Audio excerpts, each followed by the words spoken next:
Hello everyone, good evening. Good evening, good evening. एक बार बताएंगे, board visible है, Audible है क्लास?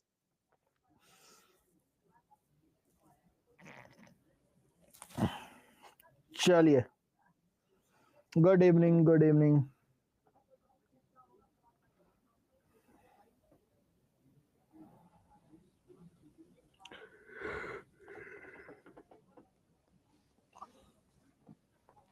वॉइस वॉल्यूम लो, ठीक है। एक बार चेक कर लेते हैं वॉइस भी। बेटा पीपीटी ऑलरेडी अपलोडेड होगी, नहीं है तो एक बार मैं चेक करवा लेता हूँ, ठीक है। मैंने सेंड कर दी थी। आई होप यहाँ पर अपलोड होनी चाहिए, अगर नहीं है तो एक बार मैं देख लेता हूँ, ठीक है।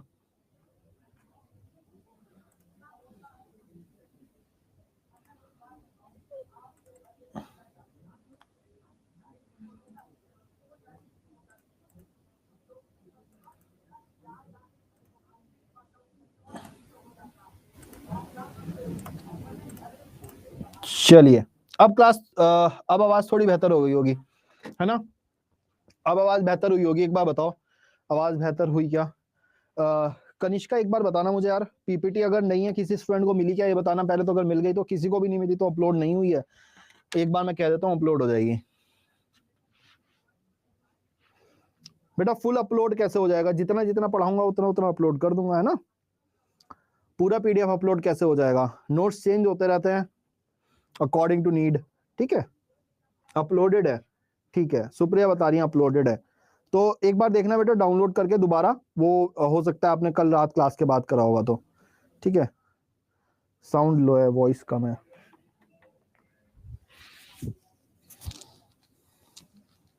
नो वॉइस, साउंड लो है यार। मैंने सेट करी है, कुछ कैमरे में दिक्कत है क्या?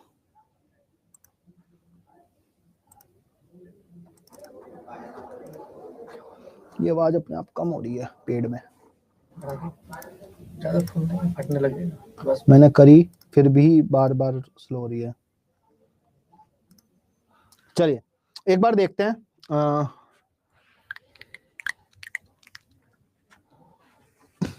सर हिंदी में भी अपलोड होते हैं ना, लिखना है या समझना है? उज्जवल जी एक बार दोबारा लिखिएगा, वॉइस ठीक है सर, एक साथ अपलोड होगा तो बेटा रजनी में एक साथ ही दे दूंगा। जैसे ये नोट्स हैं राइट, तो ये मैंने यहाँ पर एक साथ जो थे ये कल मैं आपको दे चुका हूँ। यहाँ पर मैं आपको 13 पेज के नोट्स कल दे चुका हूँ बेटा, ठीक है। 13 पेज एक साथ चले गए हैं, इसी में आगे कंटिन्यू करूंगा मैं, है ना। तो घबराने की बात नहीं है। कॉन्ट्रैक्ट लॉ में ही पढ़ाएंगे क्या? कॉन्ट्रैक्ट कौन पढ़ा रहा है आपको? कॉन्ट्रैक्ट शायद शशांक सर पढ़ा रहे हैं, है ना। As far as I know contract act जो है यहाँ शशांक सर पढ़ा रहे हैं, ठीक है। हिंदी में नोट्स मिलता है ना? हाँ दिव्यांशु बेटा, ये हिंदी इंग्लिश दोनों ही तो है नोट्स। यहाँ पर कोई भी चीज इंग्लिश में लिखी है उसके नीचे हिंदी में लिखा है बेटा, हिंदी इंग्लिश दोनों में मिलता है नोट्स, है ना। जो यही पीडीएफ है यही मैं आपको दूंगा, है ना। तो हिंदी इंग्लिश दोनों में है।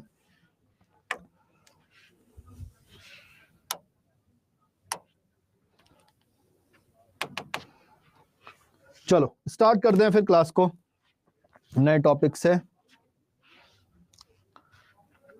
ठीक है। Let's start. कल हमने यहाँ पर क्या क्या करा था, एक बार फिर से एक बार ब्रीफ इंट्रोडक्शन कर लेते हैं। यहाँ पर हमने देखा था कि टॉट की नेचर क्या है, टॉट कौन से वर्ड से आया। तो सबसे इंपॉर्टेंट पॉइंट इसमें यही था, टॉट जो आया वो टॉटरम वर्ड से आया, है ना। टॉटरम का मतलब यहाँ पर क्या है? टू ट्विस्ट, कोई भी चीज यहाँ पर टेढ़ी होना, ट्विस्टेड होना, वो टॉट का मतलब है। इंडिया में ज्यादा टॉट यूज होता नहीं है। फिर हमने देखा यहाँ पर डेफिनेशंस, जो लिमिटेशन एक्ट में सेलमेंट ने और विनफील्ड ने प्रोवाइड करी थी। लिमिटेशन और सेलमेंट की डेफिनेशन बहुत ज्यादा इंपॉर्टेंट हो जाती है, एग्जाम में पूछी जाती है स्पेसिफिकली, है ना। थैंक यू प्रकाश जी।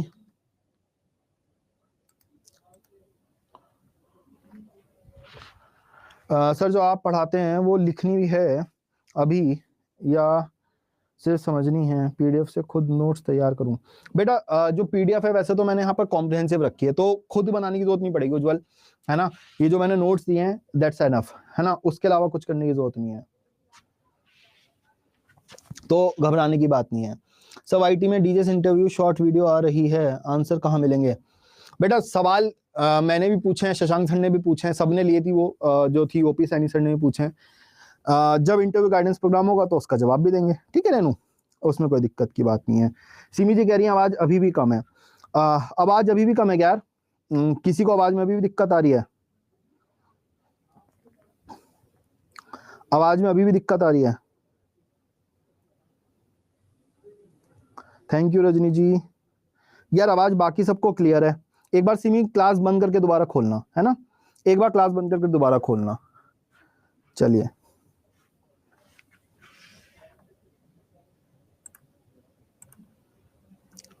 बस इतना ही लिखना होगा। देखिए क्या है ना, यहाँ पर दिव्यांशु ये सवाल है कि सर सेलमेंट और मिलिट्री की डेफिनेशन में इतना ही लिखना होगा।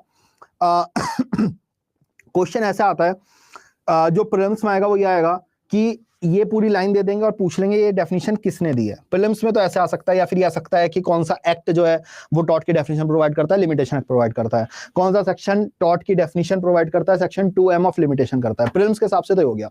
मेंस का क्वेश्चन जो ये बनता है वो ये बनता है define taught, difference between taught and crime या difference between taught and contract, ठीक है। तो ये क्वेश्चन बनता है, ये चीज हमें समझनी जरूरी है। चलिए बेटा फासर की डेफिनेशन में जानबूझ के छोड़िए प्रकाश, है ना, क्योंकि एग्जाम में वो लिखना ज्यादा इंपॉर्टेंट है नहीं। देखिए इन द एंड हमें जो तैयारी करनी है वो हमें तैयारी करनी है कि हम जज बन जाएं। यहाँ पर अगर हम कोशिश करें कि हम किसी भी सब्जेक्ट के ज्ञाता बन जाएं, तो आप एक सब्जेक्ट के ज्ञाता बन जाओगे, 3 सब्जेक्ट के ज्ञाता बन जाओगे, 5 के बन जाओगे। 5 के बाद क्या होगा, वो बकेट फिल हो जाएगी। यहाँ पर अगर 1 साल में जज बनना होता है तो यहाँ पर हमें ये चीज समझनी पड़ती है कि कोई भी क्वेश्चन अगर मैं आपको पढ़ा रहा हूँ तो आपका सवाल माइंड में आना चाहिए कि प्रीलिम्स के हिसाब से इसमें क्या सवाल बनेगा और मेंस के हिसाब से क्या बनेगा।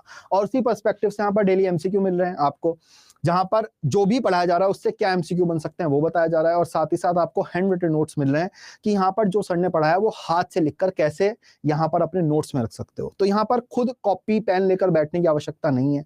अगर आपको अपनी राइटिंग में याद ज्यादा होता है, जो काफी बच्चों को होता है, उस कंडीशन में आप कॉपी पेन लेकर बैठ सकते हैं, लेकिन ये नोट्स काफी हैं और हैंड रिटन नोट्स एक बार रेफर कर लेना बस कि यहाँ पर कैसे हम चार्ट बना सकते हैं, ठीक है।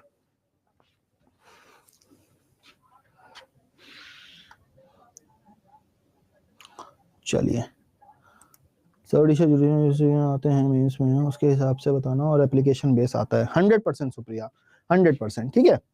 चलो एप्लीकेशन अभी पढ़ी कहाँ है, अभी तो नेचर ही पढ़ना है लॉ का इसका। फिर हमने देखा था एक सिविल रॉन्ग है, लेकिन ये इतना इंपॉर्टेंट नहीं था, ठीक है। एक ये डेफिनेशन सुप्रीम कोर्ट ने एक बार दी थी यहाँ पर Jayalakshmi salt work versus state of Gujarat में, कि टॉर्ट का मतलब क्या है, यहाँ पर एक ब्रीच ऑफ ड्यूटी है जो लीड कर रही है डैमेजेस को। तो एक बार को इंडियन पर्सपेक्टिव में जब आप इंडियन जुडिशरी का पेपर दे रहे हो किसी भी स्टेट का, तो यहाँ पर सुप्रीम कोर्ट की डेफिनेशन आप एक बार को कोट कर सकते हो कि supreme court in the case of Jayalakshmi salt works private limited versus state of Gujarat in 1994 had defined tort as, tort means a breach of duty leading to damages। तो यहां पर क्या होता है, इससे इफेक्टिवनेस आती है एग्जाम में कि जो ट्रेडिशनल आंसर्स थे जहां पर हम सेलमेंट की डेफिनेशन लिखते थे, लिमिटेशन की लिखते थे, विनफील्ड की लिखते थे, उसके साथ आपने एक सुप्रीम कोर्ट की डेफिनेशन भी ऐड कर दिया, तो वो थोड़ा सा एक इफेक्टिवनेस लाता है। देखिए मेंस का गेम क्या होता है, यहां पर बहुत सिंपल है। यहां पर मैं मानता हूं 10 नंबर का क्वेश्चन आया आपके पास मेंस में, फॉर एग्जाम्पल 10 नंबर का क्वेश्चन आया, तो 10 में से यहां पर 3 नंबर लाना बहुत आसान होता है, 10 में से 3, और अगर आपको ठीक ठीक लिखना आता है तो 3.5 लाना आसान होता है। फिर आपका कंटेंट अच्छा है, आपकी प्रेजेंटेशन अच्छी है, तो यहां पर आपके 4 या 4.5 नंबर आराम से आ जाते हैं 10 में से। लेकिन जहां पर आप चीजें बहुत क्लियर तरीके से लिख पा रहे हैं, यहां पर उस आंसर को परफेक्ट बनाने के सेंस में लेकर जा रहे हैं। यहां पर कैसे, आपने जो वोकैब चूज करी है वो लीगल वोकैब है, बहुत अच्छी शानदार वोकैब है, आपने रिपीटेशन ऑफ वर्ड्स यूज नहीं करा, एक वर्ड आपने एक बार लिखा और उसका अर्थ समझ में आ रहा है, फ्लुएंसी ऑफ आंसर जिसे हम कहते हैं कि आंसर भटक नहीं रहा। यहां पर मैं आंसर कराऊंगा आपको, मॉक आंसर्स कराऊंगा, तो एक तो फ्लुएंसी होनी चाहिए आंसर के अंदर, रिपीटेशन नहीं होना चाहिए। दूसरी बात यहाँ पर प्रेजेंटेशन में राइटिंग भी आती है कि प्रेजेंटेबल होना चाहिए आंसर। अगर आपने कोई इंपॉर्टेंट पॉइंट लिखा है, आपने लिखा है कि लिमिटेशन एक्ट के यहाँ पर सेक्शन 2M में डिफाइन है, तो वो 2M जो है सेक्शन, वो बिल्कुल क्लियरली मेंशन्ड होना चाहिए। यहाँ पर एग्जामिनर जो है वो अगर दूर से कॉपी देखे तो उसे इंपॉर्टेंट पॉइंट्स जो हैं, जब आप सेलमेंट की डेफिनेशन लिख रहे हैं तो आप यहाँ पर सेलमेंट लिखा आपने और उसके बाद उसे हल्का सा अंडरलाइन कर दिया, तो वो मेंशन होना चाहिए कि आपने सेलमन विनफील्ड लिमिटेशन एक्ट की डेफिनेशन मेंशन कर दी है और वो डेफिनेशन आपने अपोस्ट्रोफीज में लगा दी, तो यहां से आपकी डिफाइन भी पता चलेगी, आपने डिफाइन कर दिया, ये डेफिनेशन आपने दे दी है। ठीक है, एक सेकंड रुकिएगा।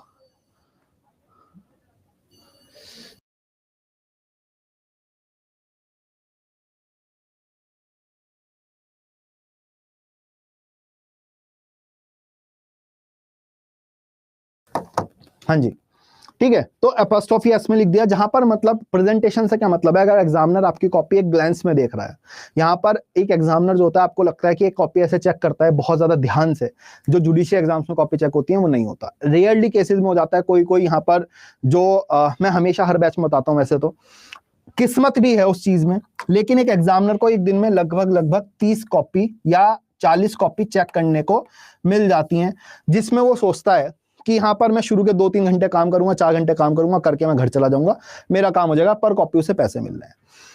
कॉपी चेकिंग की जो मिनिमम एज है वो अप्रोक्सीमेटली 45 एज आप मान सकते हो, क्योंकि यहाँ पर मांगते हैं कि 15 साल एज अ प्रोफेसर आप होने चाहिए हो, तो लगभग 45 से कम की एज में कोई भी जुडिशियल कॉपी चेक करने तो नहीं जा रहा, और 45 भी मैं बीइंग मॉडेस्ट हो रहा हूँ, 50 से कम में कोई नहीं जा रहा, 50 से ऊपर के जाते हैं, तो ऑलरेडी एज बहुत ज्यादा हो जाती है, एनर्जी ज्यादा रहती नहीं है, दे जस्ट वांट यहाँ पर शुरू की कॉपी जो होती है वो पढ़ते हैं, एक आंसर पढ़ा, दूसरा आंसर पढ़ा, तीसरा आंसर पढ़ा, एक बच्चे का पढ़ा, दूसरे बच्चे का पढ़ा, तीसरे बच्चे का पढ़ा, तो चौथे बच्चे का पढ़ा, जब यहाँ पर 15वीं कॉपी आई तो एग्जामिनर बोर हो चुका है सेम सी चीजें पढ़कर, अब उसने आपकी कॉपी 16 नंबर की है, 15 बच्चों का आंसर पढ़ा, 15 बच्चों का आंसर कॉमन सा था, सबको उसने यहाँ पर कॉमन से नंबर दिए, किसी को 4 दिए, किसी को 4.5 दिए, किसी को 5 दिए, अब आपको 10 में से यहाँ पर 6 नंबर चाहिए, तो यहाँ पर आपका एग्जाम का जो आंसर होना चाहिए that should be very clean, very neat and clean, जहां पर एग्जामिनर एकदम से समझ पाए कि आप क्या कहना चाह रहे हैं, फ्लुएंसी होनी चाहिए, उसे पढ़ने में मजा आना चाहिए, वो एक बार बेयर रीडिंग करेगा, एक आंसर को वो पढ़ के इतना बोर हो चुका है कि उसे पता है कि क्या क्या एग्जाम में इस आंसर के अंदर होना चाहिए, वैसे भी वो प्रोफेसर है, उन्हें सब पता है, तो यहां पर एक तो फ्लुएंसी होनी चाहिए, साथ ही साथ कोई एक एक्स्ट्रा पॉइंट जो यहां पर इन 15 बच्चों ने मेंशन नहीं करा है, एक चीज वो होनी चाहिए, तो आपको यहां पर चांस बनते हैं कि आप यहां पर 6 नंबर स्कोर सकें 10 में से। लेकिन अगर आप सोच रहे हैं कि यहां पर मैं बस answer for the sake of writing answer मैं यहां पर लिख कर आ दूंगा, मैंने सारी चीजें लिख दी, तो आप जहां पर जज बन जाएंगे, नहीं बन पाएंगे। यहां पर मैंने कुछ बच्चों का एटीट्यूड, इवन जब मैं मेंस देता था तो वहां पर कुछ बच्चे होते थे, वो कहते थे कि हमारा काम तो लिखना है, एग्जाम में करेगा कॉपी चेक, तो भाई तुम्हारा काम कॉपी चेक करवाना भी है वहां पर, ये मत सोचना तुम्हारा काम वहां पर आंसर लिखना है सिर्फ, कभी भी मत सोचना तुम्हारा काम एक्चुअल में जो भी जुडिशियल एस्पिरेंट है, जो भी वहां पर मेंस लिख रहा है, उसका काम पता है क्या होता है कि मेरी कॉपी एग्जामिनर बस ठीक से चेक कर ले, आपको बस ये दुआ करना है, आपका कंटेंट 1% हल्का चल जाएगा, लेकिन आपकी प्रेजेंटेशन 1% हल्की नहीं चलेगी, जहां एग्जामिनर को मेहनत करनी पड़ी ना वो नहीं करेगा, उसे कुछ नहीं मिल रहा बेटा मेहनत कर कर, वो 1% भी मेहनत करने के मूड से नहीं है, वो इतने साल उसे पढ़ाते पढ़ाते हो गए, 20 साल से या 15 साल से एटलीस्ट वो कॉपी चेक कर रहा है, वो लाखों कॉपियां चेक कर चुका है यूनिवर्सिटीज में, और यूनिवर्सिटीज में आप किसी भी यूनिवर्सिटी में आपको पता ही होगा कि परसेंटेज नहीं आती, कई बार जो आंसर जो सब्जेक्ट आप अच्छा सा लिख कर आते थे उसमें कम नंबर आ जाते थे, जो बेकार देकर आते थे उसमें अच्छा आ जाते थे, क्योंकि जो आता नहीं था उसकी आप प्रेजेंटेशन जानबूझ कर और अच्छे से कर आते थे, इसलिए नंबर भी आ जाते थे कई बार, तो लक का गेम तो है ही है वहां पर, लेकिन साथ ही साथ यहां पर यह ध्यान देना है कि हम अपनी कॉपी प्रेजेंटेबल बना सके, बस एग्जामिनर को किसी तरीके से मेरी कॉपी पढ़ने को मिल जाए, वो पढ़ने लगे, यहां पर वो जेनरिक कॉपी चेक ना करे। यहां पर बहुत सारे बच्चे यूपी की कॉपी देखने गए मेरे, ठीक है, मैं भी गया था, तो बस पता है क्या था, ये कॉपी है, ये आंसर लिखा है, एक कॉपी में बस यहां पर मार्क लगा हुआ और यहां पर 3 नंबर देकर अगले पेज पे चला गया examiner, you can not do anything about it, आप कुछ नहीं कर सकते उस कंडीशन में, जस्ट आपको ये करना है कि एग्जामिनर की यहां पर हमें हेल्प करनी है कि वो मेरी कॉपी पढ़े ठीक से, और उसका काम हो जाएगा। सर मेरी स्पीड ठीक ठाक है, बस स्पीड के चक्कर में राइटिंग सही नहीं आ पाती, कोई सॉल्यूशन बता दो। प्रवीण कौन सी उसकी तैयारी कर रहे हो, स्टेट की तैयारी कर रहे हो, फिर सॉल्यूशन बताऊंगा। दिव्यांशु हर स्टेट में अलग अलग है ना, बिहार में 1 या 2 क्वेश्चन आता है, अगर आपने अच्छा बिहार में अगर आपने टॉट एज अ सब्जेक्ट चूज करा है तो वहाँ पे 3 क्वेश्चन देखने को मिलेंगे लगभग, ज्यादा नंबर का देखने को मिलेगा, यूपी में 1 क्वेश्चन देखने को मिलेगा, ठीक है, बीजेएस में यहाँ पर 1 या 2 क्वेश्चन देखने को मिलता है, नंबर डिफाइंड है, तो वो आपको यहाँ पर अपना जो मेंटर है उससे बात करनी पड़ेगी, और आपको यहाँ पर बुकलेट मिली होगी वो, थोड़ा सा, है ना। बिहार, यूपी, दिल्ली, राजस्थान। चलो, तो बहुत सिंपल है। अगर आप ये चाहते हो तो एक मैं यहाँ पर गूगल मीट रख लूंगा जहां पर हम ये चीजें डिस्कस कर लेंगे। क्लास में डिस्कस करना पर्सनली सही नहीं रहता, बच्चों को और औरों को टाइम वेस्ट होता है। लेकिन मैं एक सिंपल सा बता देता हूँ यहाँ पर कि जो भी बच्चे हैं उनके लिए एक मैं सेट बना देता हूँ। यूपी में आपको यहाँ पर नंबर ऑफ पेजेस अलॉटेड होते हैं। यहाँ पर एक क्वेश्चन लिखा होता है, क्वेश्चन नंबर 1। यहाँ पर एक आपको नंबर ऑफ पेजेस दे रखे होंगे और उसके बाद अगले पेज पर हो सकता है स्पेस दे रखी हो और उससे अगले पेज पर आपको क्वेश्चन नंबर 2 दे रखा होगा। तो आपके पास स्पेस है ही नहीं। आप सोच रहे हो आपके पास स्पेस है यूपी के अंदर, you don't have that much space. यहाँ पर प्री निर्धारित है, एक 5 नंबर के क्वेश्चन के लिए आपको एक पेज दिया जाता है। जनरली 5 नंबर के क्वेश्चन के लिए आपको एक पेज दिया जाता है। उस एक पेज में भी यहाँ पर मार्जिन होती है। A4 साइज पेपर ले लेना, यहाँ पर ऊपर लिखा होगा, यहाँ साइड में मार्जिन कटी हुई होगी, यहाँ साइड में कटी हुई होगी मार्जिन, यहाँ पर साइड में कटी हुई होगी मार्जिन। तो जो आप A4 साइज आपके पास पेपर है उसका लगभग आपको 70% पेपर मिलने वाला है यूपी के लिए एग्जाम लिखने के लिए। तो यूपी में पेज भरने का गेम नहीं होता, वहां पर कंटेंट का गेम होता है कि आप कंटेंट साफ लिखो, सारा रेलिवेंट लिखो। बिहार में यहाँ पर आपको पेज भरने का गेम होता है। बिहार में यहाँ पर आपको अनलिमिटेड नंबर ऑफ पेजेस मिलते हैं। वहां पर नंबर ऑफ पेजेस कंपेरेटिवली ज्यादा होते हैं, वहां पर भी क्वेश्चन मेंशन होता है, लेकिन वहां पर अगर 4 पेज दे दिया आपको, चारों के चारों पेज भरकर आने हैं। वहां पर देखा जाता है कि आपने कितने पेज भरे हैं, वो भी मैटर करता है। वहां पर प्रेजेंटेशन भी मैटर करती है, सारी चीजें मैटर करती हैं।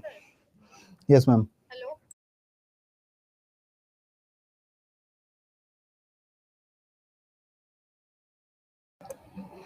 हाँ जी, तो बिहार के अंदर नंबर ऑफ पेजेस मैटर करते हैं। नंबर ऑफ पेजेस वहां पर दिए भी जाते हैं, तो वहां पर कंटेंट आपके पास होना चाहिए जहां पर आप लिखने के लिए तैयार हैं। डीजेएस में it is not about page at all. आप 30 नंबर का क्वेश्चन 2 पेज में लिखे हो, आपको हो सकता है 30 में से 20-22 नंबर दे दिए जाए। आज तक के इतिहास में सबसे ज्यादा नंबर दे दिए हैं डीजेएस में, 100% पॉसिबल है। अनलिमिटेड नंबर ऑफ एस्पिरेंट्स के साथ ये हो चुका, जहां पर उन्होंने बहुत कम छोटा आंसर लिखा था फिर भी उन्हें बहुत शानदार नंबर मिले। डीजेएस में पेज काउंट नहीं होते।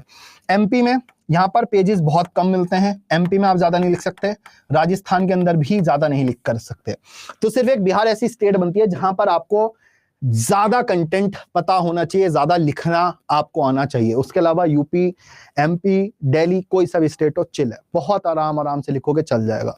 झारखंड एक और also state is also state जहां पर आपको पेज भरने होते हैं, पेजेस दिए जाते हैं बेइंतहा और लिखना पड़ता है। तो जो झारखंड की कर रहे हैं वो भी। हरियाणा में भी बेटा सिंपल, पंजाब हरियाणा सब सेम है, उत्तराखंड बिल्कुल सेम है। यहाँ पर सिर्फ बिहार झारखंड एक एक्सेप्शन है जहां पर आपके पास भर भर के मटेरियल होना चाहिए, भर भर के आपको पेज भरने होते हैं। ठीक है, वहां पर आपको जितनी चीजें हैं सारी याद करनी पड़ेंगी, सारी लिखनी पड़ेंगी। मैं यहाँ पर कराऊंगा आपको मॉडल आंसर, घबराने की बात नहीं है। महाराष्ट्र में भी बेटा बहुत ज्यादा पेज नहीं होते। ठीक है, महाराष्ट्र में काजल क्या होता है ना, बहुत ज्यादा कम कंपटीशन है। तो जो गुजरात के बच्चे हैं, जो महाराष्ट्र के बच्चे हैं, वहां कंपटीशन है ही नहीं। वहां पर बहुत आसानी से आप जज बन सकते हो, बस आप पर्टिकुलर एक पाथ फॉलो करना है आपको। महाराष्ट्र आने वाला है, तैयारी शुरू कर दो। यहाँ पर महापैक है सबके पास, मेजर लॉस पढ़ना शुरू कर दो। ठीक है, तो ज्यादा कंफ्यूज नहीं होना। यहाँ पर लीगल वोकैब कैसे इंप्रूव करनी है बेटा, लीगल वोकैब होती है लिख लिख कर इंप्रूव। ठीक है, लीगल वोकैब का कोई टर्मिनोलॉजी एक ऐसा नहीं है। ठीक है, मैं कल एक एग्जांपल दे रहा था, इवन मैंने रात को एक टेलीग्राम मीट करी थी, तो मैं लाइव आया था टेलीग्राम पर, तो मैंने वहां पर बताया एक बहुत बेसिक सी बात कि आप ऐसा समझो, आंसर राइटिंग जो है ना वो साइकिल चलाना सीखना है। आई होप सबने यहाँ पर साइकिल चलानी सीखी होगी। कुछ बच्चों को साइकिल चलानी यहाँ पर 2 दिन के अंदर आ गई होगी, कुछ को 2 महीने भी लगे होंगे, 2 हफ्ते भी लगे होंगे। तो it is all about art, एक आर्ट है, आंसर राइटिंग एक आर्ट है। हो सकता है आप यहाँ पर सीख जाओ 2 दिन के अंदर, हो सकता है आपको समय लग जाए 2 महीना, लेकिन ये फॉर श्योर 100% गारंटी दे रहा हूं मैं कि बिना साइकिल चलाए आप कभी भी साइकिल चलाना नहीं सीख सकते। प्रैक्टिस तो करनी पड़ेगी, साइकिल के ऊपर बैठना पड़ेगा, पैडल मारने पड़ेंगे। शुरू में सपोर्ट की जरूरत पड़ती है। साइकिल जब चलाई थी तो भी आपके यहाँ पर चाहे भैया हो, चाहे मम्मी हो, चाहे पापा, उन्होंने साइकिल पकड़ी होगी कि आप गिर ना जाओ। शुरू में गिरोगे भी, आंसर लिखोगे पहला 2 नंबर आएंगे, 3 नंबर आएंगे, लेकिन धीरे धीरे उसे हमें 5 या 6 पर लेकर जाना है। तो बहुत बेसिक है यहाँ पर कि जितना कंफ्यूज होना चाहो उतना कंफ्यूज हो जाओ, लेकिन जितना सिंपल रखोगे ना अपने दिमाग में कि मुझे जज बनना है, मुझे जज कैसे बनना है, उसको लेकर ध्यान में रखोगे कि मैं कैसे जज बन सकता हूं, और उसे फॉलो कर लोगे, आप यहाँ पर जज बन जाओगे। 1-to-1 मेंटरशिप यहाँ पर प्रोवाइड करी जाती है। एक बार तसल्ली से मेंटर से टाइम लो, बैठो उसके साथ। टाइम नहीं दे रहा, मैसेज कर दो कि सर टाइम नहीं दे रहा, यहाँ पर सपोर्ट पर लिख दो, वो अपनी जॉब खो देगा, है ना। तो घबराने की बात नहीं है इसमें, आपने यहाँ पर पैसे दिए, आपका हक है अच्छा पढ़ना और जज बनना। लेकिन अगर आपको लग रहा है कि मैं ये भी पढ़ लूं, मैं वो भी बन लूं, उससे जज बन जाओगे, बहुत बड़ी गलतफहमी में हो, बहुत ज्यादा बड़ी गलतफहमी में हो। बहुत सारे सब्जेक्ट आते हैं, किसी एक सब्जेक्ट में मास्टर्स करके कुछ नहीं होने वाला, सारे सब्जेक्ट पढ़ने पड़ेंगे बेटा। मेंस आंसर राइटिंग चेक यहाँ पर होती है, हर हफ्ते एक क्वेश्चन मिलता है, उसका आप यहाँ पर आंसर लिखकर अपलोड कर सकते हो, वो चेक होकर मिलेगा आपको, है ना। टेलीग्राम आईडी बेटा मेरी सिंपल है, यहाँ पर निशंक सर मेरा नाम है, मैं क्लास के बाद में बता दूंगा नाम का, ठीक है, कल मैंने बताया था। रेनू जी देखो, अभी गुजरात की ऑफिशियल नोटिफिकेशन जस्ट अभी लेकर आया हूं मैं आपकी क्लास से 5 मिनट पहले ही, उसमें दोनों लॉज आए हैं। हिमाचल में ओल्ड लॉज आए हैं, छत्तीसगढ़ में न्यू लॉज आए हैं। तो अगर कोई मुझे कह रहा है कि एक डेफिनेट फॉर्मूला है कि न्यू लॉज आएंगे ओल्ड लॉज आएंगे, बेवकूफ बना रहा है वो। ऑनेस्टली मैं बता रहा हूं, वहां पर वो सिर्फ आपका बेवकूफ बना रहा है। लेकिन यहां पर मैं कह सकता हूं हिमाचल वॉज एन एक्सेप्शन, क्योंकि हिमाचल ने नोटिफाई कर दिया था 24 के अंदर। यहां पर जितनी आगे आने वाली वैकेंसी है उसके अंदर न्यू लॉस तो आएंगे ही आएंगे, उसके साथ ओल्ड आ जाएं, that's a surprise for everyone, वो सरप्राइजिंग हो सकता है। लेकिन यहां पर मैं ये चीज बोल दूं साफ साफ, न्यू तो आएंगे ही आएंगे। तो अगर आप सोच रहे हो कि अभी ओल्ड पढ़ रखे हैं या ओल्ड पढ़ लेता हूं और न्यू नहीं पढ़ता, न्यू नहीं आएंगे, न्यू तो आएंगे बेटा। 1 साल हो जाएगा इन्फोर्स हुए हुए 1 जुलाई को, ठीक है, और 1 जुलाई के बाद ही यहाँ पर कोई भी पेपर होना है अभी, और आपका जो मेजर पेपर होना है आरजस हो सकता है जो पहले और होगा, ठीक है। मूड को इंटर्नशिप पर्सनैलिटी डेवलपमेंट है प्रगति, वो जुडिशरी में हेल्प नहीं करेगा लेकिन लाइफ में हेल्प करेगा। तो अगर ज्यादा समय नहीं लग रहा तो करा करो यार, इंटर्नशिप भी करा करो, मूड कोड भी करा करो, ठीक है। सर सारे सब्जेक्ट लाइट बेयर एक्ट और study IQ notes, Kanishka typing mistake हो गई। उड़ीसा जुडिशरी भी बहुत जल्दी आने वाला है, हाँ। तो बेटा सुप्रिया आपको टॉट अच्छे से पढ़ना है, ठीक है, जो मैं करा रहा हूँ वर्ड टू वर्ड याद कर लेना, आपका हो जाएगा काम। उड़ीसा जुडिशरी के लिए बहुत आसान है उड़ीसा जुडिशरी भी यार, अभी पिछले बार बनी थी यहाँ पर, क्या नाम था मैं भूल गया, शी वॉज माई स्टूडेंट, बहुत अच्छी रैंक से भी बनी वो। डालने में क्या जा रहा है प्रवीण, देने जाने नहीं जा रहा, बाद में सोचना, है ना। सर सारे सब्जेक्ट बेरेक्ट स्टडी के नोट्स सफिशिएंट हैं एज अ रिसोर्स, हाँ, है ना। चलो बिल्कुल सही बात, यहाँ पर आने के लिए आज क्लास नहीं होगी क्या, चलो बाद में करेंगे डिस्कस, बाकी जो है क्लास के बाद में। स्टार्ट करते हैं यहाँ पर, जो मेन हम यहाँ पर चीज करना है टॉट, ठीक है। तो चंचल मेरे पास क्वेश्चन नहीं आया बेटा आपका, प्री के लिए कुछ टिप्स, वो क्लास के बाद में डिस्कस करूंगा मैं 100%, ठीक है। टॉट के रिस्पेक्टिवली 100% मैं डिस्कस करने वाला हूँ, लेकिन फिलहाल थोड़ी देर यहाँ पर बात कर लेते हैं जो हमने कल पढ़ा था। हमने कल यहाँ पर मोस्ट इंपॉर्टेंट टॉपिक जो एग्जाम में बहुत ज्यादा देखने को मिलता है, the difference between taught and crime.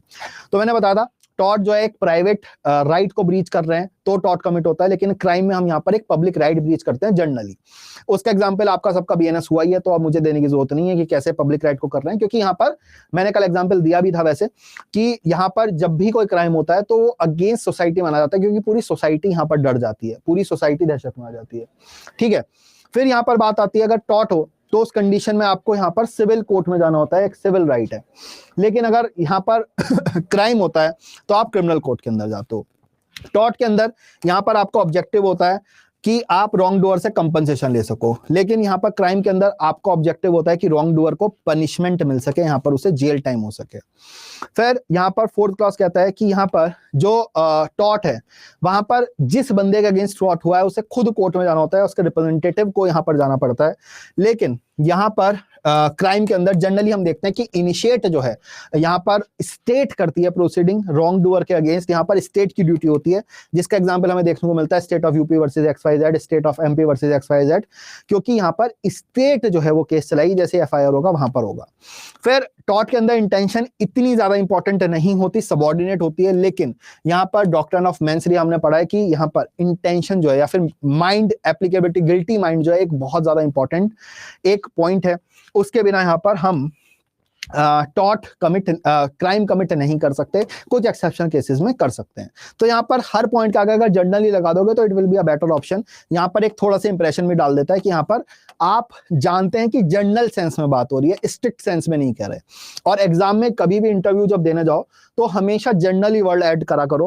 अगर जनरली ऐड नहीं करोगे तो इंटरव्यूअर यहाँ पर कहेगा कि ऐसा हमेशा होता है। अगर आपने बोल दिया कि यहाँ पर जो है स्टेट करेगी हमेशा क्राइम के अंदर, तो एकदम कहेगा कि हमेशा स्टेट करेगी, कुछ ऐसा नहीं हो सकता कि स्टेट ना करे।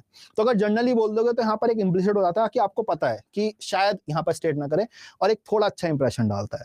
तो जनरली एग्जाम में लिखना भी बेहतर होगा, क्योंकि कंप्लेंट प्रोसीजर जो है इसका एक्सेप्शन है। वहां पर इस कंप्लेंट प्रोसीजर में क्या कर रहे हो, आप खुद जा रहे हो, है ना। तो हमेशा स्टेट नहीं कर रही, कंप्लेंट प्रोसीजर में क्राइम होते हुए दूसरा व्यक्ति जा रहा है। तो जनरली वर्ड ऐड करने से चाहे मेंस हो और चाहे इंटरव्यू हो, एक अच्छा इंप्रेशन आता है एग्जामिनर पे।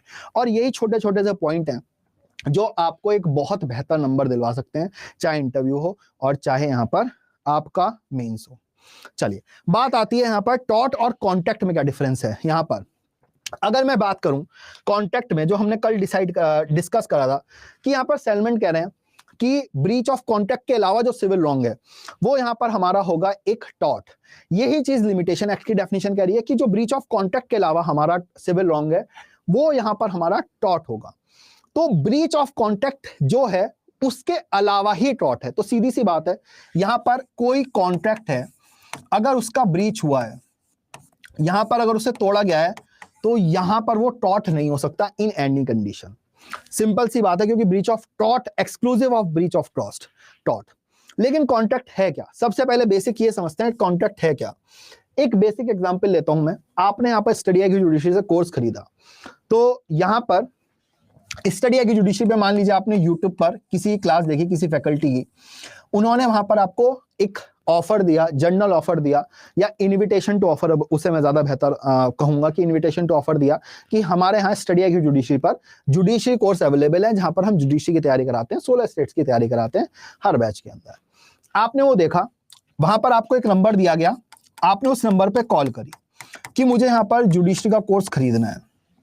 आपने वहां पर ऑफर करा, उन्होंने कहा कि हाँ ठीक है हम आपको एडमिट कर लेंगे, आपका प्राइस जो है एक्स अमाउंट होगा, आप इतने अमाउंट पे करेंगे और यहाँ पर आप एनरोल्ड हो जाएंगे। आपने वो अमाउंट पे करा, आप स्टडी की जुडिशरी में एनरोल हो गए। तो यहाँ पर कॉन्ट्रैक्ट के अंदर पहले एक ऑफर होना चाहिए और फिर उसका एक्सेप्टेंस होना चाहिए, तो एक कॉन्ट्रैक्ट बनता है। फिर एक्सेप्टेंस के साथ साथ यहां पर क्या होना चाहिए, कंसिडरेशन होना चाहिए। कंसिडरेशन जब हो जाएगा तो एग्रीमेंट बन जाएगा। एग्रीमेंट एनफोर्सेबल बाय लॉ कब होगा, जब यहां पर एक मेजर जो है, एक यहां पर माइनर ना हो, एक लॉफुल कॉन्ट्रैक्ट की तरह कर रहा हो, यहां पर एनफोर्सेबल बाय लॉ हो। कुल मिलाकर सेक्शन 10 जो कह रहा है कि every agreement enforceable by law is contract. यहां पर कॉन्ट्रैक्ट की डेफिनेशन जो कह रही है सेक्शन 2H, वो ये कह रहा है कि every agreement which is enforceable by law is a contract. अब एनफोर्सेबल बाय लॉ कॉन्ट्रैक्ट कब बनता है वो हमें सेक्शन 10 बताता है ICA का। अभी आपका कॉन्ट्रैक्ट एक्ट शुरू हो ही रहा है, यहाँ पर शशांक सर का आप बता रहे हो, तो यहाँ पर आपका सेक्शन 10 की रिक्वायरमेंट जो है कंप्लीट हो जाएंगी। लेकिन अगर मैं मोटा मोटा यहाँ पर बात करूं तो कॉम्पिटेंट बाय कोर्ट होना, कॉम्पिटेंट होना चाहिए वो व्यक्ति कॉन्ट्रैक्ट करने के लिए। कॉम्पिटेंसी का मतलब क्या है कि मेजर होना चाहिए, साउंड माइंड होना चाहिए। यहाँ पर अगर मैं और बात करूं तो यहाँ पर फ्री कंसेंट होनी चाहिए। फ्री कंसेंट यहाँ पर सेक्शन 13, 14, 15, 16, 17 जो है ये डिफाइन कर रही है कि फ्री कंसेंट क्या क्या होगी। तो ऐसे करके कुछ एसेंशियल है। तो कॉन्ट्रैक्ट अगर मैं बेसिकली बात करूं तो यहाँ पर एक ऑफर है, एक एक्सेप्टेंस है, तो यहाँ पर एक कॉन्ट्रैक्ट बन रहा है। जो स्टडी की जुडिशरी के कंडीशन में अगर हम कॉन्ट्रैक्ट देखें तो ये हुआ कि आप हमें एक्स अमाउंट पे करेंगे और आपकी हम यहाँ पर 16 स्टेट्स की तैयारी कराएंगे, रोज आपकी क्लास होंगी, आपको यहाँ पर हैंड रिटन नोट्स मिलेंगे, डेली MCQ प्रैक्टिस मिलेगी, वीकली मींस आंसर की यहाँ पर आपको क्लासेस टेस्ट मिलेंगे। ये हमारा यहाँ पर क्या है, ये हमारा कॉन्ट्रैक्ट हुआ है। ठीक है, मान लेते हैं कॉन्ट्रैक्ट है। तो ब्रीच ऑफ कॉन्ट्रैक्ट और टॉट में क्या फर्क है, यहां पर अगर देखें तो टॉट के अंदर यहां पर मुझे मान लो किसी ने स्लैप करा, मुझे यहां पर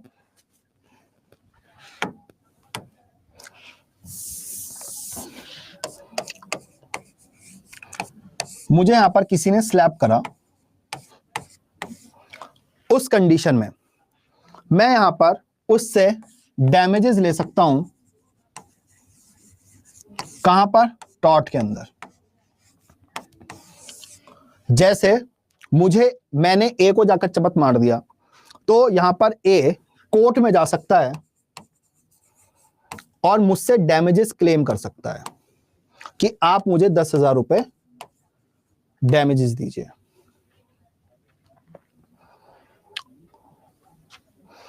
फॉर एग्जाम्पल, लेकिन यहां मैं और ए आपस में मैं ऑफर करता हूं ए को कि अगर मैंने तुम्हें स्लैप मारा तो उस कंडीशन में मैं तुम्हें यहां पर 10,000 रुपए पे करूंगा। अगर मैंने तुम्हें स्लैप मारा तो उस कंडीशन में मैं तुम्हें 10,000 रुपए यहां पर पे करूंगा। अब मैं उसे स्लैप मारता हूं तो ये तो कॉन्ट्रैक्ट का पार्ट हो गया, ये टॉट भी हो जाएगा लेकिन ब्रीच ऑफ कॉन्ट्रैक्ट भी हो जाएगा। यहां पर वो मेरे से 10,000 रुपए ले सकता है। लेकिन एक और एग्जांपल जो SIQ ने करा, स्टडी IQ ने करा, यहां पर राइट्स एंड ड्यूटीज हैं कि आप जो है हमें X अमाउंट पे करोगे, X अमाउंट पे करोगे आप हमें, और उसके बदले हमारी क्लासेस चलेंगी।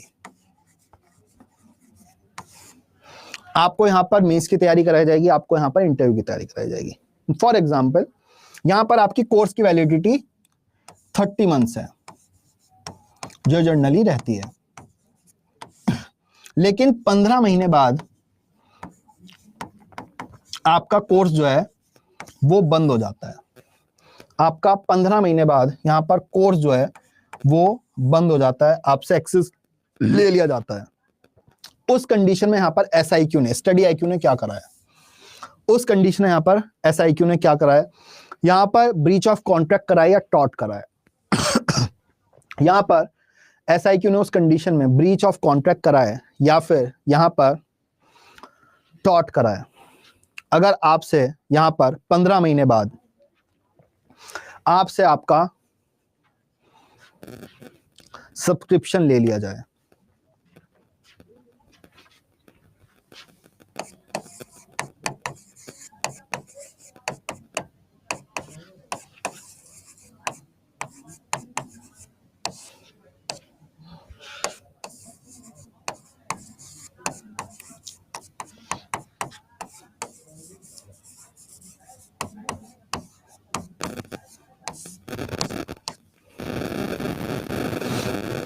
चलो बच्चे कह रहे हैं ब्रीच ऑफ कॉन्ट्रैक्ट, 15 महीने बाद यहां पर आपसे एक्सेस लिया जाता है, यहां पर ब्रीच ऑफ कॉन्ट्रैक्ट हुआ है, आप यहां पर कोर्ट जाना चाहते हैं। उस कंडीशन में जब आप कोर्ट गए तो आप सिर्फ SIQ के खिलाफ जा सकते हैं या फिर मान लो एक और कंपनी कौन है जो एजुकेशन की है, बायजूस ले लेते हैं जो बंद हो गई, ठीक है, बायजूस ले लेते हैं। क्या आप बायजूस के अगेंस्ट भी जा सकते हैं या फिर सिर्फ SIQ के खिलाफ जा सकते हैं। आपका 30 महीने की कोर्स की वैलिडिटी थी यहां पर, तो आप बायजूस के खिलाफ जा सकते हैं, सिर्फ SIQ के खिलाफ जा सकते हैं, SIQ के खिलाफ जा सकते हैं। एविडेंस एक्ट हुआ किसी का, एविडेंस एक्ट हो गया क्या आपका, एविडेंस एक्ट हुआ या नहीं हुआ, हो गया, फिर तो पता होगा यार, ठीक है। सेक्शन 41 42 जो है 43 right in rem and right in personam की बात कर रहा है ना, हो गया, फिर तो पता होगा। चलो यही बात हो रही है यहाँ पर, जो टॉट है वो बात करता है राइट इन रियम की, जो टॉट है वो बात करता है राइट इन रियम की, और जो कॉन्ट्रैक्ट है वो बात करता है यहां पर राइट इन पर्सोनम की। अब right in rem and right in personam में क्या फर्क होता है, राइट अगेंस्ट अ पर्सन, यहां पर आपका कॉन्ट्रैक्ट और SIQ का कॉन्ट्रैक्ट हुआ कि हम आपको 30 महीने की वैलिडिटी देंगे। अगर आप ब्रीच करते हो और आप हमें X अमाउंट पे करोगे, आप मान लो X अमाउंट पे नहीं करते तो SIQ कोर्ट जा सकता है, और अगर SIQ X अमाउंट पे नहीं करता या फिर क्लासेस नहीं देता आपको 30 महीने की वैलिडिटी के अगेंस्ट, तो आप कोर्ट जा सकते हो। आपके पास अधिकार है सिर्फ एक दूसरे के अगेंस्ट। लेकिन टॉट में अगर मुझे कोई भी चपत मारेगा तो मैं उससे डैमेजेस लेने कोर्ट में जा सकता हूं। मेरे पास पूरी दुनिया के अगेंस्ट अधिकार है, मेरे पास पूरी दुनिया के अगेंस्ट अधिकार है कि यहां पर अगर मुझे कोई भी चपत मारता है तो मैं उससे यहां पर कंपनसेशन ले सकता हूं, चाहे वो 10,000 हो, चाहे वो 1 लाख हो, चाहे यहां पर 10 लाख हो, मैं यहां पर उससे कंपनसेशन ले सकता हूं। तो जो हमें मेजर डिफरेंस देखने को मिल रहा है वो ये देखने को मिल रहा है, उससे मुझे 2 डिफरेंस समझ में आ रहे हैं। पहली बात, यहां पर जो टॉट है वो बात करता है राइट इन रियम की, और जो कॉन्ट्रैक्ट है वो बात करता है पर्सोनम की। फिर यहां पर दोनों सिविल लॉन्ग हैं। अगर मैं यहां पर देखूं इनके बीच में कॉमन पॉइंट्स, तो दोनों सिविल लॉन्ग हैं। लेकिन टॉट में मुझे ये चीज समझ में आ रही है कि टॉट में राइट इन रियम है, अगेंस्ट होल वर्ल्ड है, लेकिन कॉन्ट्रैक्ट में एक व्यक्ति के खिलाफ या दो व्यक्ति, जो भी व्यक्ति हैं उनके खिलाफ मेरे पास अधिकार है। टॉट में मुझे राइट दे रहा है, यहां पर ये राइट मुझे दे रहा है लॉ, लेकिन कॉन्ट्रैक्ट में जो मुझे राइट मिल रहे हैं वो मिल रहे हैं आपस में इंडिविजुअल रिलेशन की वजह से। हमारा आपस में रिलेशन बना कि SIQ आपको पढ़ाएगा, आप यहां पर एक्स अमाउंट पे करोगे, तो आपका अधिकार बना यहां पर कि आप SIQ को सू कर सकते हो, और SIQ आपको सू कर सकता है अगर आप एक्स अमाउंट पे नहीं करते। लेकिन यहां पर ये जो राइट है कि मैं कोर्ट में जा सकता हूं अगर मुझे कोई चपत मारेगा, तो मुझे अधिकार कौन दे रहा है? ये अधिकार मुझे लॉ दे रहा है। ये मैंने किसी पार्टी से क्रिएट थोड़ी करा है, यहां पर इंडिविजुअली राइट थोड़ी क्रिएट हो रहे हैं, यहां पर मुझे लॉ अधिकार दे रहा है। और वही पॉइंट यहां पर मेंशन कर रहा है कि taught results from breach of duties imposed by law not undertaken by parties themselves। यहां पर जो टॉट के अंदर ड्यूटी है वो लॉ इंपोज करता है, लेकिन पार्टीज इंपोज नहीं कर रही हैं आपस में। लेकिन ऑन द अदर हैंड यहां पर हमें देखने को मिलता है कि ब्रीच ऑफ कॉन्ट्रैक्ट जो है वो अराइज होता है by the duties undertaken by the parties themselves. मतलब यहां पर वो दोनों डिसाइड कर रही हैं, पार्टीज, स्टडी IQ और आप, कि हम ये करेंगे, हम ये नहीं करेंगे, हम ये करेंगे, हम ये नहीं करेंगे। फिर थर्ड पॉइंट यहां पर जो मैंने पॉइंट समझाया कि टॉट जो है एक वायलेशन है राइट इन रियम का, a right which is available against the world at large, at the world at large.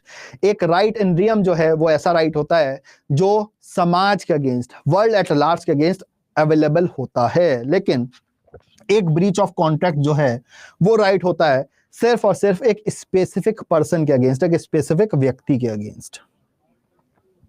अगर ये दोनों पॉइंट क्लियर हो गए तो यस लिख देंगे, कोई डाउट है तो फिर एन लिखकर डाउट पूछ लेंगे। जल्दी से Y Y Y Y Y Y लिख लेंगे, अगर क्लियर हो गया। अगर कोई डाउट है तो एन लिख देंगे, वाई लिख दीजिए बस, कोई नहीं, पूरा यस लिखने की जरूरत नहीं है ना। अगर कोई डाउट है तो एन लिख दो, है ना। सब बच्चे रिप्लाई करा करो, जितना रिप्लाई करोगे उतना बेटर, खुद के लिए भी रहेगा। अटेंटिव रहते हो क्लास में, ठीक है। तो जब मैं पढ़ा करता था, मैं 800-900 बच्चों की क्लास में पढ़ता था, ठीक है। चाहे मैं सबसे पीछे बैठा हूँ, 800-900 बच्चे क्लास में बैठे हैं ऑफलाइन में, तो आप सोच सकते हो मैं कहाँ बैठता हूँ। लेकिन वहां पर अगर मुझसे पूछाता था, मुझसे क्या जनरल पूछाता था कोई सवाल, उसका जवाब मुझे पता है, या मुझे ट्राई कर रहा है, एजुकेटर कह रहा है कि ट्राई करो कि इसका जवाब क्या होगा, तो मैं हमेशा हाथ खड़ा करके देता था, चाहे मुझे चिल्ला कर देना पड़े, चाहे मुझे 800 बच्चों के सामने बेइज्जती महसूस करनी पड़े क्योंकि मैंने गलत जवाब दिया है। At least I try. Does this mean duty imposed by common law? No, the duty is imposed by the Indian law. अब कॉमन लॉ अप्लाई नहीं हो रहा बेटा, एनी लॉ है ना।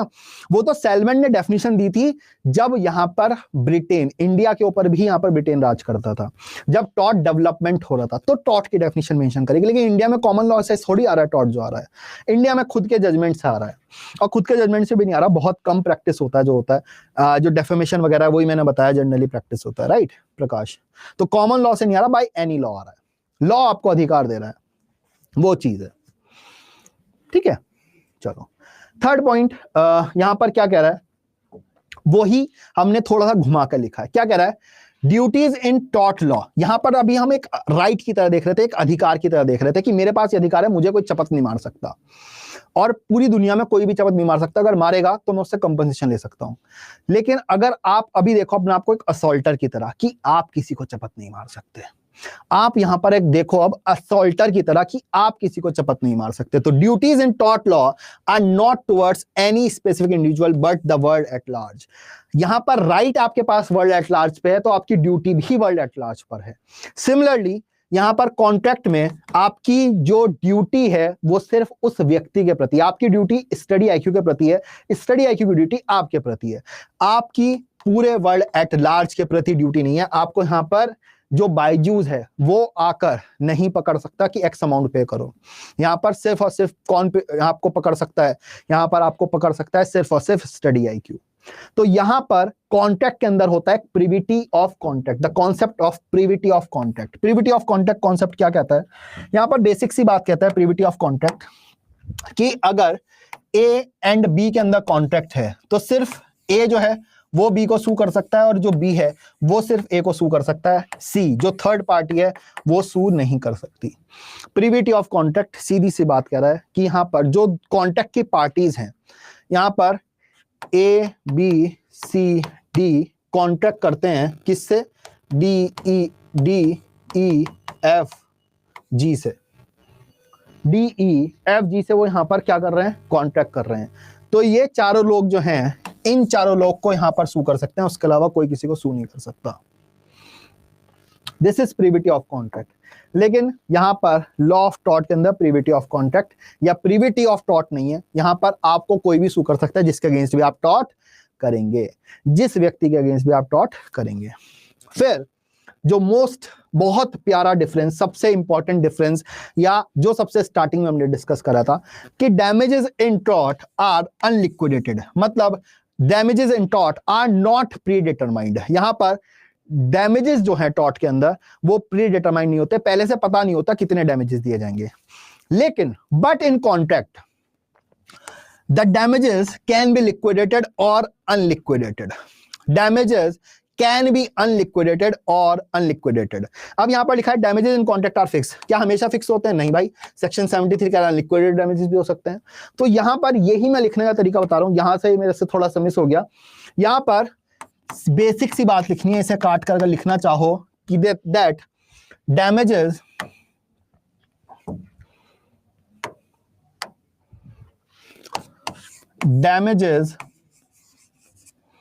in contract can be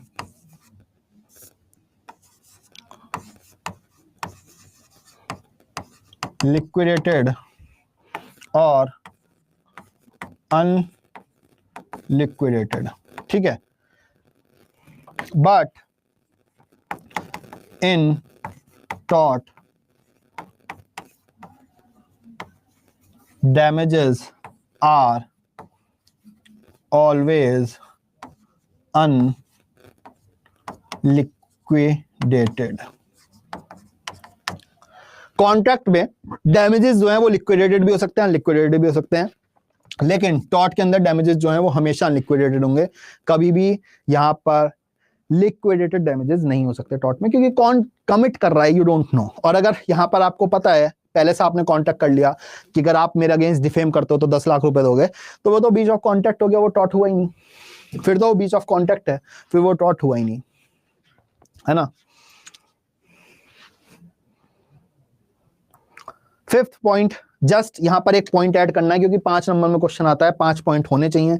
5वां पॉइंट जो हमारा यहाँ पर मेरे ख्याल से सेकंड पॉइंट था, उसी को एक अलग लैंग्वेज में लिखा जा रहा है कि यहां पर लॉ ऑफ टॉर्ट में प्रीविटी कॉन्सेप्ट नहीं होता, प्रीविटी ऑफ कॉन्ट्रैक्ट नहीं होती, लेकिन यहां पर प्रीविटी होती है। यहां पर मतलब पहले से आपस में एक दूसरे के बीच में कुछ प्राइवेसी होनी चाहिए, कुछ बात होनी चाहिए, कुछ राइट्स एंड क्रिएट होनी चाहिए, जब भी आप सू कर सकते हो। वही बात यहां पर थोड़ी सी घुमा कर लिखी हुई है, ठीक है। क्योंकि और कोई 5 नंबर में आता है, जनरली 5 पॉइंट आपके पास होने चाहिए हर नंबर के लिए, 1 पॉइंट होना चाहिए तो बेहतर रहता है, तो इसे एंड में लिखिएगा।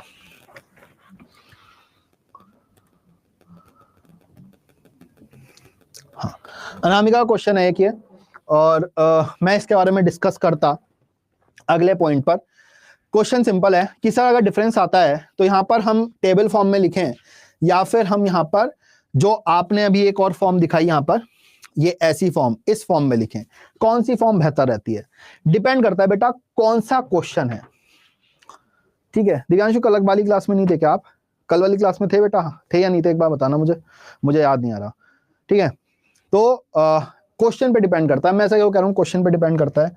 जैसे मेरे सामने आया टॉर्ट और कॉन्ट्रैक्ट में डिफरेंस 5 नंबर में, 5 नंबर में मेरे पास 5 पॉइंट है, मैंने यहाँ पर 1 2 3 4 ऐसे करके लिखा, क्लियर मैं डिफरेंशिएट कर पा रहा हूँ, बड़ा सुंदर लग रहा है एग्जामिनर को, कितना प्यारा लिखा है यहाँ पर, बहुत शानदार। यहाँ पर 5 में से आपको 4.5 4 3.5 नंबर मिल सकते हैं, क्योंकि डिफरेंस बहुत प्यारा है, आपने बोल्ड कर दिया। आप देख रहे हैं ये चीज जो है ना, कि जो इंपॉर्टेंट चीज है मैं यहाँ पर बोल्ड करके लाता हूँ, ये प्रिसाइजनेस अगर आपने एग्जाम में दिखा दी कि जो इंपॉर्टेंट पॉइंट है वो आपने अंडरलाइन कर दिया, आप यहाँ पर जज बनोगे ही बनोगे।